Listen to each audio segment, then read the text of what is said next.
how can people show that they're really understanding the topic? Okay. Well, what you want to do is, again, a bit of a myth in writing, and I think we learned this, excuse me, we learned this, I think, in primary school. I'm sorry if primary school teachers think I'm having a go at them. I'm not. I know you're under pressure. We learn this in secondary level. We describe and we tell stories. That's not good enough in terms of writing. So you want to be convincingly demonstrating your knowledge and understanding, and that's what matters. So of course you need knowledge, but far too often people write descriptively, telling the reader about what they've read, and that's not sufficient. Sure, the reader can read it for themselves. So when Kaylee's writing an assignment, she's using, I don't know, Thompson. You know, she's not sort of saying, Neil Thompson worked in social work for 50 years. He lives in he has a number of professional qualifications. I mean, all of that is irrelevant except to Neil and established credibility. We know that. But the writer knows that about Neil Thompson, or at least they should. Neil Thompson created a model looking at anti-oppressive practice. It's called the personal, cultural, social. Okay, we've got that. Okay, how many words is that now taking you? Okay, whereas actually you're demonstrating that you've read this, you understand Thompson. Now, can you communicate that convincingly in writing when referring to Neil's work, or in case people feel I'm being unfair by just advertising Neil's stuff, Prosper's work, or Lena Dominelli, Mary Smith, whatever it is, whatever. Okay, but you're demonstrating that you understand that, and then how that applies to a theme. Use of appropriate sources, please, that they're relevant, that they're up to date. Sometimes people confuse what I say with meaning that Gerry thinks you can't use books that, you know, were 20 or 30 years ago. Some of the books that matter most to me in my life were written thousands of years ago. It's, are you using the most relevant and current?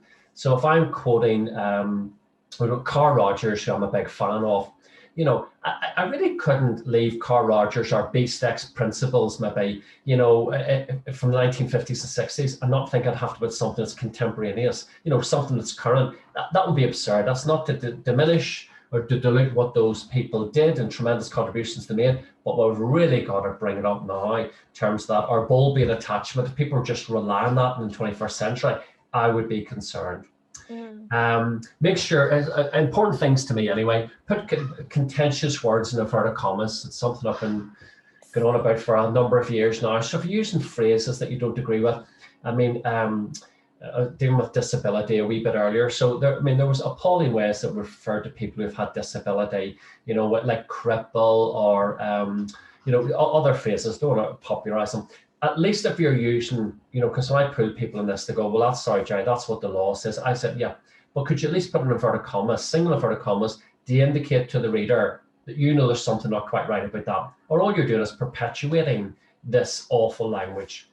A little Gerry line is having a felt sense for and about the people you're writing about.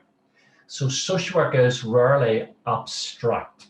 You're generally, invariably, needing to relate what you're doing to the people you're either working directly with or you're anticipating serving down the line. So in first year, students are not working directly with people in terms of placements, that they will be in second year, but try and find a way back. That's one of the anchors. It's always about people and everything around people in terms of helping or hindering them. Also take care not to confuse identification with empathy. Another Gerry moan.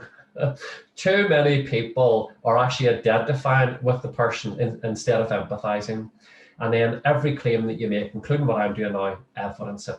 It's not enough just to project your opinion and say that's fact, you know. So Kaylee didn't come out of the ether and think, oh, I'll find someone in Northern Ireland, Gerry Skelton, and just say, oh, could you talk about something? I don't know if you know anything about it or not. I mean, hopefully the audience will agree, pick wisely. Who knows, of course. But well, people have got to have credibility, and so do you when you're writing about something.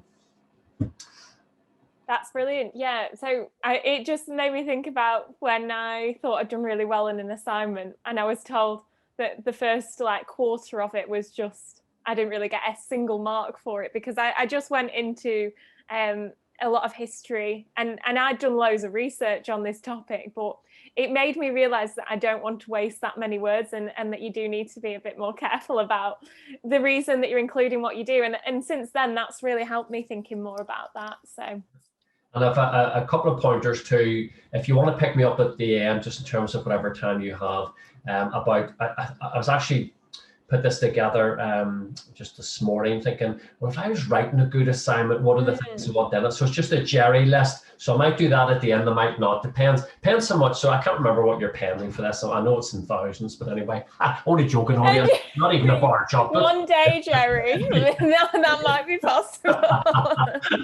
I'm only jesting now, audience. Should probably edit that now. I'll be in trouble.